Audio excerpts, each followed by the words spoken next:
You can now get a 30-day trial to experience The Athletic for free. Visit the link in the description below to try it now. The concept for Euro 2020 was ambitious. A truly pan-continental competition, it was to be spread across 13 venues in 13 countries, as far east as Baku and as far west as Dublin and Lisbon. But it won't be quite like that.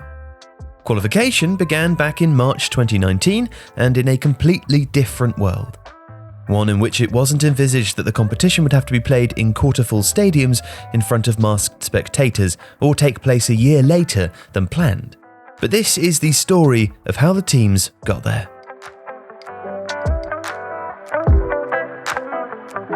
Qualification for the Euros would see the top 2 in 10 groups qualify. But the playoff places for the other 4 would, for the first time, now come via the Nations League, which actually began 8 months before the start of qualification proper. There were also a few new faces, 1 new team and 1 team with a new name. Due to a long-standing political disagreement with Greece, a name change referendum took place in what was then known as the former Yugoslav Republic of Macedonia, or FYROM. Henceforth, the country and the national team would be known as North Macedonia. And after years in the wilderness, Kosovo was finally admitted into UEFA. Kosovo was placed in a tough group with England and the Czech Republic, Bulgaria and neighbouring Montenegro, and they proved to be something of a dark horse. Coached by Swiss veteran Bernard Chalon, who made the most of the attacking flair of Milo Rashica, Abezinelli and Vedat Murici.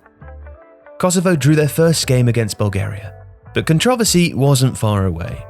Serbia, which views Kosovo as part of its territory, fiercely opposed to Kosovo's UEFA membership. The two are kept apart by UEFA and FIFA in any draws, given the political sensitivities. But not so Montenegro, even though it was also once part of Yugoslavia and has a large ethnic Serb population with deep ties to Belgrade. When Kosovo travelled away to Podgorica, the Serbian coach of Montenegro, Ljubiša Tumbaković, refused to sit in the dugout. 2 players who'd played for teams in Serbia refused to play too. Local media reported that the pressure had come from Belgrade to boycott the match, but it went ahead without the players and their coach. Tumbaković was immediately fired. The game finished 1-1 and Tumbaković was soon hired as Serbia's head coach, although he wouldn't last long in that job either. 2 months later, before the home match in Pristina against the Czech Republic, a group of 8 Czech fans were arrested with a drone and a flag with "Kosovo is Serbia" written on it, hoping to emulate the famous incident from a Euro 2016 qualification between Albania and Serbia. At that game, Ismail Marina, an unknown Albanian crane driver, flew a drone into the Partizan Stadium carrying Albanian nationalist imagery and slogans, sparking a riot that led to the match being called off. A repeat was narrowly avoided and Kosovo beat the Czechs 2-1. But next up was England in Southampton. Kosovo took the lead in the first minute thanks to Valan Berisha, and then conceded 5 before half-time.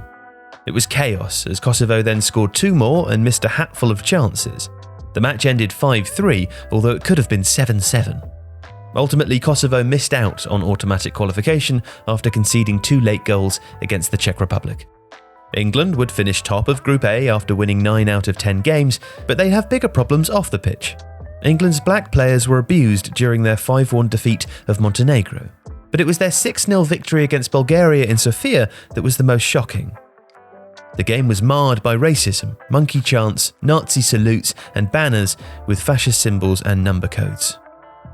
Bulgaria's coach, Krešimir Balakov, quit after saying he'd heard nothing. Borislav Mihailov, the head of the Bulgarian Football Union, who had earlier angrily denied that Bulgarian football had a racism problem, also resigned, but only after the country's Prime Minister, Boyko Borisov, asked him to. UEFA decided that fines and a spectator ban for a few matches sufficed. However, in 2021, Mihailov rescinded his resignation and announced that he was in fact standing for election again, this time against Manchester United and Tottenham legend Dimitar Berbatov. Of course, the big teams cruised to the finals. The Netherlands and Germany both rekindled their long rivalry, with the Netherlands beating Germany for the first time in 17 years, but both qualified with ease. Spain qualified without losing a game, Belgium won 10 out of 10 in a group that included Russia, who also easily made it. Both teams beat San Marino 9-0. And Italy finished with a perfect record too, scoring 37 goals and conceding just 4. If you liked today's video, please subscribe to Tifo to help us reach 1 million subscribers. The Athletic is home to some of the world's best sports journalists, including David Ornstein, Daniel Taylor, Ollie Kay, Amy Lawrence and Rafa Honigstein. There are journalists dedicated to each Premier League team, so every fan gets the coverage they deserve, not just the big clubs. And you can try it for free now for 30 days. See the link in the description.